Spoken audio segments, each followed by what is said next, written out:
அனைவருக்கும் இனிமையான வணக்கம். மற்றும் ஒரு ஸ்டார் தமிழின் ஃபேஸ் டு ஃபேஸ் நிகழ்ச்சியில் உங்கள் அனைவரையும் சந்திப்பதில் மகிழ்ச்சியாக இருக்கின்றது. இன்றும் ஃபேஸ் டு ஃபேஸ் நிகழ்ச்சியிலே நாம் மத்திய கிழக்கில் ஏற்பட்டிருக்கக்கூடிய ஸ்திரமற்ற ஒரு நிலை ஏற்பட்டிருக்கின்றது. மிகப்பெரிய ஒரு போர் சூழல் அங்கே உருவாகி கொண்டிருக்கின்றது. இந்த நிகழ்ச்சி ஒளிப்பதிவு செய்து கொண்டு இருக்கும் நேரத்தில் கூட கிட்டத்தட்ட ஈரானில் 1450 பேருக்கும் அதிகமானோர் உயிரிழந்திருக்கின்றார்கள். மிக பாரிய ஒரு எரிபொருள் தட்டுப்பாடு உலகம் பூராகவும் ஏற்பட்டுள்ளது. இது போன்ற பல விடயங்களை இன்றைய ஃபேஸ் டு ஃபேஸ் நிகழ்ச்சியில் அலசி ஆராய்வதற்காக நாங்கள் அன்புடன் அழைத்திருக்கின்றோம்.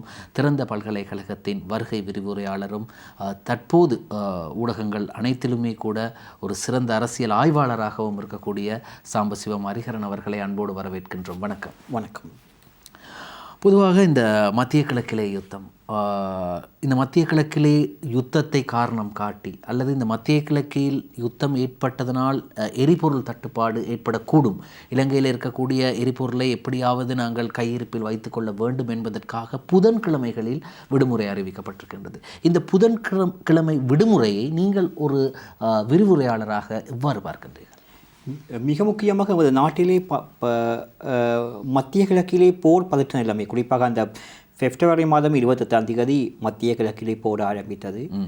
அந்த ஆரம்பித்தவுடன், அதாவது முதலாவது ஏவுகணை வீசப்பட்டவுடன் பல எரிபொருள் நிரப்பு நிலையங்களிலே அதிகளவிலான வரிசைகளை காண முடிந்தது. மக்கள் எரிபொருளுக்காக வரிசையில் நிற்கின்ற ஒரு நிலைமை ஏற்பட்டது. அந்த நிலைமையை காரணம் காட்டி பலர் எரிபொருள் பதுக்கல் செயற்பாடுகளிலே தீவிரமாக ஈடுபட்டார்கள். அதாவது எதிர்காலத்தில் எரிபொருள் தட்டுப்பாடு ஏற்படுமாக இருந்தால் இத்தகைய கள்ள சந்தைகளில் இத்தகைய மறைவான சந்தைகளில் எரிபொருளை விற்பதற்குரிய நிலைமைகளை செய்வதற்காக இத்தகைய திரைமறைவு வேலைகளை செய்தார்கள். இந்த நிலைமையிலே அரசாங்கத்திற்கு ஒரு செயற்கை தட்டுப்பாடு ஏற்படக்கூடிய ஒரு நிலைமை காணப்பட்டது.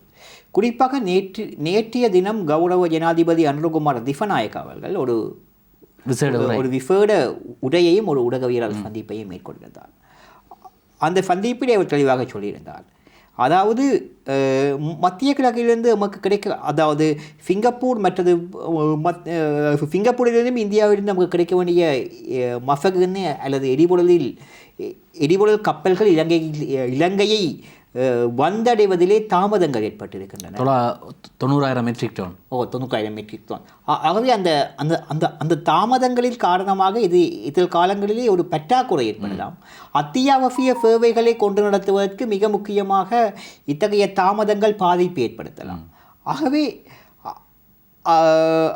ஆகவே எரிபொருளை மட்டுப்படுத்த வேண்டிய தேவையும் அவசியமும் அரசாங்கத்துக்கு ஏற்பட்டது.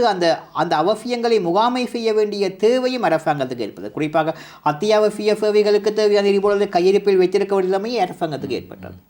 ஆகவே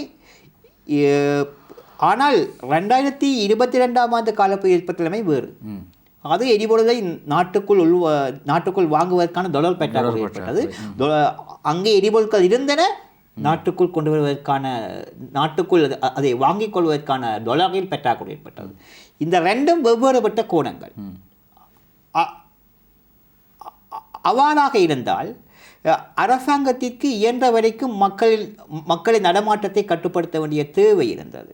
அதே நேரம் அதிகளவிலான பயணங்களை மட்டுப்படுத்த வேண்டிய தேவை ஏற்பட்டது. ஆகவே அரசாங்கம் சில செயற்பாடுகளை மேற்கொண்டது. ஒன்று QR கோடை அறிமுகப்படுத்துதல், மற்றது நாளாந்த நடவடிக்கைகளில் ஒரு நாளை அரசாங்கம் ஒதுக்குதல். குறிப்பாக அந்த நாளை புதன்கிழமையாக அரசாங்கம் அறிவித்தது.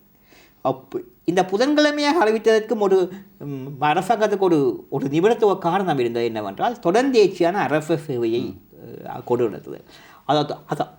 அதை தொடர்ச்சியாக 3 நாட்களுக்கு அரசு சேவைகள் பாதிக்கப்படும். அதை திங்கட்கிழமையாக அல்லது வெள்ளிக்கிழமையாக நான் அறிவிப்போமாக இருந்தால் தொடர்ந்தேர்ச்சியாக அரசு சேவையிலே ஒரு வினைத்திறனற்ற தன்மை காணப்படும். ஆகவே அதற்கு புதன்கிழமை தான் பொருத்தமாக இருந்தது. அதையெல்லாம் வெள்ளிக்கிழமையை நாங்கள் அரசாங்கம் அறிவித்திருந்தால் 3 நாள் நீண்ட விடுமுறைக்காக அரசு சனி ஞாயிறு வரக்கூடிய வாய்ப்பு இருக்கிறது. ஆகவே நகரப்புறங்களிலே வேலை செய்கின்ற பல உத்தியோகத்தர்கள் தமது வீடுகளுக்கு செல்வார்கள். ஆகவே அப்போது கூட ஒரு தட்டுப்பாடு ஏற்படலாம்.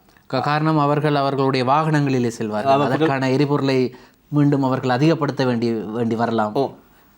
அப்போ அவ்வாறான சந்தர்ப்பங்களிலே ஒரு சேர்க்கை தட்டுப்பாடு அது மேலும் தூண்டுவதாக இருக்கும். அதே நேரம் வினைத்தகனான அரச சேவையை முகாமை செய்வதற்கும் அதனை ஒழுங்குபடுத்துவதற்குரிய பாரிய பொறுப்பு நிறைவேற்று துறையின் கைகளில் இருக்கிறது. அதாவது பப்ளிக் அட்மினிஸ்ட்ரேஷன்ன்ற பப்ளிக் அட்மினிஸ்ட்ரேஷனை சரியாக கண்ட்ரோல் பண்ணி முகாமை செய்கின்ற பாரிய பொறுப்பிலே நிறைவேற்றுத்துறை கட்டமைப்பு இருக்கிறது. நாங்கள் நிறைவேற்றுத்துறையிலே அரசியல் சார் நிறைவேற்று கட்டமைப்பு மிக முக்கியமானது. அதாவது ஜனாதிபதி, அவருக்கு அந்த அமைச்சரவை. ஆகவே அந்த தொடர்ந்தேர்ச்சியான அந்த அரச சேவையை சரியாக முகாமை செய்வதற்கும் வினைத்தகனான அரச சேவையின் பிரதிபலன்கள் மக்களை அடைவதற்கும் ஒரு நாள் விடுமுறையை தேடுகின்ற போது அரசாங்கத்துக்கு அது புதன்கிழமை பொருத்தமாக இருந்திருக்கும். சரி, அப்படி இருக்கும்போது எனக்கு ஒரு கேள்வி ஒன்று எழுகின்றது. இப்பொழுது இந்த அரசாங்கம் புதன்கிழமை விடுமுறை அளித்திருக்கின்றது. இந்த புதன்கிழமை விடுமுறை அளிப்பதால் பாடசாலைகள் மூடப்படுகிறது, அதே போன்று பல்கலைக்கழகங்கள் மூடப்படுகின்றது. மாணவர்களுடைய கல்வி நடவடிக்கை எவ்வாறு பாதிக்கப்பட போகின்றது இந்த ஒரு நாள் விடுமுறை அளிப்பதால்? குறிப்பாக அரசாங்கம் அதை குறிப்பாக கல்வி அமைச்சு இது சார்ந்த ஒரு தெளிவான வழிகாட்டுதல்களை குறித்த மாகாண கல்வி அமைச்சின் செயலாளர்கள், மாகாண கல்வி பணிப்பாளர்கள், வலய கல்வி பணிப்பாளர்கள், வலயங்களின் பிரதி கல்வி பணிப்பாளர்கள், ஆசிரிய ஆலோசகர்கள், ஆசிரியர்கள், அதிபர்கள் எல்லோருக்கும் அனுப்பியிருக்கிறார்கள். குறிப்பாக இந்த செயல் அட்டை முறைகளை அறிமுகப்படுத்துதல், மாணவர்கள் வீட்டிலிருந்து கேட்பதற்கான முறைமைகளை தூண்டுதல், அதற்கான செயல் அட்டைகளை மாணவர்களுக்கு விநியோகித்தல், அல்லது மாணவர்களுக்கு கற்றல் அதாவது வீட்டிலிருந்து கற்பதற்கான வேலைகளை மாணவர்களுக்கு கொடுப்பதற்குரிய செயற்பாடுகளை மேற்கொள்ளுதல், இவ்வாறான பல வேறு திட்டங்களை அரசாங்கம் ஒரு கட்டத்திலே அரசாங்கம் புதன்கிழமை விடுமுறை அறிவிக்கிறது. மறுபக்கத்திலே புதன்கிழமை மாணவர்கள் செய்ய வேண்டிய வேலைகள் என்ன, ஆசிரியர்கள் செய்ய வேண்டிய வேலைகள் என்ன, அடுத்த நாள் ஆசிரியர்கள் எவ்வாறு அந்த கற்றல் செயற்பாடுகள் தம்மை தயார்படுத்திக் கொள்ள முடியும் போன்ற பல வழிகாட்டுதல்களையும் பல ஒழுங்கு விதிகளையும் கல்வி அமைச்சு ஏற்கனவே வெளியிட்டிருக்கிறது. மேலும் அந்த செயற்பாடுகளை தயாரித்து வழங்குவதற்கான செயற்பாடுகள் மேற்கொள்ளப்படும் என்று கல்வி அமைச்சின் செயலாளர் வெளிப்படையாக அறிவித்திருக்கிறார். ஆகவே இங்கே நாங்களோட நாட்டிலே ஒரு நெருக்கடியான சூழல் நாட்டில் இருக்கிறது. இது எமக்கு மட்டுமான பிரச்சனை இல்லை, இது ஒரு உலகளாவிய பிரச்சனை. பல நாடுகளில், குறிப்பாக அது பாகிஸ்தானாக இருக்கலாம், இந்தோனேஷியாவாக இருக்கலாம், வெவ்வேறு நாடுகளில் வெவ்வேறு வகையான செயற்பாடுகளை அந்த நாட்டிலே மேற்கொள்கிறார்கள். குறிப்பாக பல நாடுகளிலே பாடசாலைகளை மூடுவதற்கான பரிந்துரைகள் கூட முன்வைக்கப்பட்டிருக்கின்றன. ஆனால் பாடசாலைகளை மூடினால் எதிர்காலத்தில், அதாவது இப்போதுதான் நாங்கள் ஓரளவிற்கு உயர்தர பரீட்சையும் காபோத சாதாரண பரீட்சையும் குறித்த காலப்பகுதிக்குள் நடத்துவதற்கான ஒரு பரீட்சை அட்டவணையை கல்வி அமைச்சு வெளியிட்டிருக்கிறது. அதிலே அது பாதிப்பு ஏற்படுத்தலாம். ஆகவே தொடர்ந்தேர்ச்சியான கற்றலும் பாதிக்கப்படக்கூடாது, அதே நேரம் மாணவர்களின் கற்றல் செயற்பாடுகளின் பாதிப்பு ஏற்படக்கூடாது, அதே நேரம் எரிபொருள் தட்டுப்பாட்டினையும் சரியாக முகாமை செய்வதற்கான வெளித்திட்டமாகத்தான் இந்த புதன்கிழமை பாடசாலைகள் மூடப்படுவதற்குரிய செயற்பாடுகளை அரசாங்கம் மேற்கொள்ளும். அதே நேரம் அரசாங்கம் இத்தகைய காலத்திலே ஆன்லைன் கல்வி முறைமைகளை முக்கியத்துவப்படுது. குறிப்பாக இந்த பல்கலைக்கழகத்தில் கூட பல்கலைக்கழக மானியங்கள் ஆணைக்குழு அது சார்ந்த வழிகாட்டுதல்களையும் அது சார்ந்த ஒழுங்குமுறைகளையும் உரிய பல்கலைக்கழக துணைவேந்தர்களுக்கும் பீடாதிபதிகளுக்கும் துறைத் தலைவர்களுக்கும் விரிவுரையாளர்களுக்கும் பல்கலைக்கழக மானியங்கள் ஆணைக்குழு நேற்று அறிவுறுத்தியிருக்கிறது. ஆகவே பல்கலைக்கழக கற்றல் செயற்பாடுகள் கூட ஆன்லைன் கல்வி முறையினூடாக மேற்கொள்ளக்கூடிய நடவடிக்கைகளை இப்பொழுது நாங்கள் இப்பொழுது இருக்கக்கூடிய இந்த சூழ்நிலையில் ஜனாதிபதி அண்மையில் பாராளுமன்றத்திற்கு வந்து குறிப்பிட்டார், நாங்கள் இப்போது இருக்க சூழ்நிலைக்கு கடந்த கால ஆட்சியாளர்கள் காரணம், அவர்கள் களஞ்சிய சாலைகளை உருவாக்குவதில் பின்னடைவை சந்தித்தார்கள். அதாவது இன்று எங்களுக்கு எரிவாயுவை சேமிப்பதற்கான களஞ்சிய சாலை இல்லை, இன்று எங்களுக்கு பெட்ரோலை சேமிப்பதற்கான பாரிய களஞ்சிய சாலைகள் இல்லை. முத்துராஜவெல, கொலன்னாவ, சப்புகஸ்கந்த, இது 3. அது மட்டும் இல்லாமல் இந்த 3 இடங்களை தவிர ஐஓசிக்கு சொந்தமான எண்ணெய் தாங்கிகள் இருக்கின்றது. இப்பொழுது ஜனாதிபதியின் கூற்று என்னவென்றால், மாலைதீவில் எரிவாயு கப்பலை நிறுத்திவிட்டு 8000 மெட்ரிக் டோனாக இலங்கைக்கு கொண்டு வந்து கொண்டிருக்கின்றோம், அதாவது அரிசியை சுண்டில் எடுப்பது போன்று ஆகவே தான் இப்படி நாடுகள் இருக்கின்றதா, சுண்டு போன்ற, உங்களுக்கு தெரியும் இந்த கதை பரவலாக பேசப்பட்டது, ஜனாதிபதி நாட்டை சுண்டு என்று சொல்லிவிட்டார் என்று. அவர் சொன்ன விளக்கம் இதுதான், அரிசி பானையிலிருந்து சட்டியிலிருந்து சமையலுக்கு எடுக்கும்போது அந்த சுண்டில் எடுப்பது போன்று தான் நாங்கள் எடுக்கின்றோம் என்று. உண்மையில் நீங்கள் ஒரு அரசியல் ஆய்வாளராக எவ்வாறு பார்க்கின்றீர்கள்? கடந்த காலங்களில் இருந்த ஆட்சியாளர்களின் தவறு என்பதை நீங்கள் உணர்கிறீர்கள்? குறிப்பாக இலங்கையிலே பல இடங்களிலே எரிபொருள் தாங்கிகளும் எரிபொருள் களஞ்சிய சாலைகளும் இருக்கின்றன. குறிப்பாக தரம் ஒன்று எரிபொருள் அதாவது அந்த எரிபொருள் களஞ்சிய சாலைகள் தரத்துக்கேற்ப வகைப்படுத்தப்பட்டிருக்கின்றன. நீங்கள் சொன்ன முத்துராஜவல, ஹொலன்னாவ போன்ற பாரிய, திருகோணமலையில் காணப்படுகின்ற பாரிய எண்ணெய் தாங்கிகள், பப்புவஸ்கந்த, அதற்கு அப்பால் நாட்டில் பல கண்டின், கண்டியில், யாழ்ப்பாணம், காங்கேசன் துறையில் என்று சொல்லி பல களஞ்சிய சாலைகள் இருந்தாலும் கூட அவை சிறிய அளவில் தான் இருக்கின்றன, பாரிய அளவில். அவை பெரிய அளவில் எரிபொருட்களை அல்லது எண்ணெய்களை சுத்திகரித்து அல்லது களஞ்சியப்படுத்தி வைக்கக்கூடிய அளவுக்கான விளைவிலே இல்லை.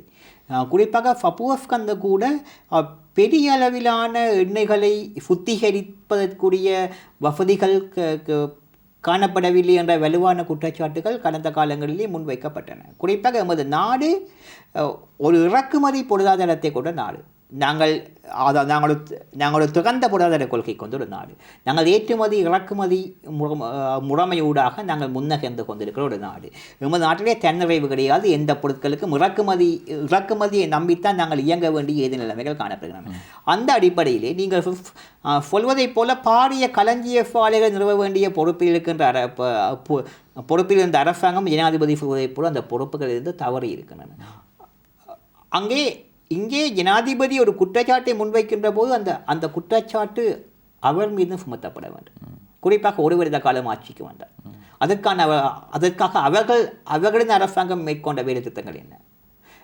குறிப்பாக இந்த 2022ஆம் ஆண்டு நெருக்கடி எமக்கு நிறைய விடயங்களை போதித்திருக்கிறது.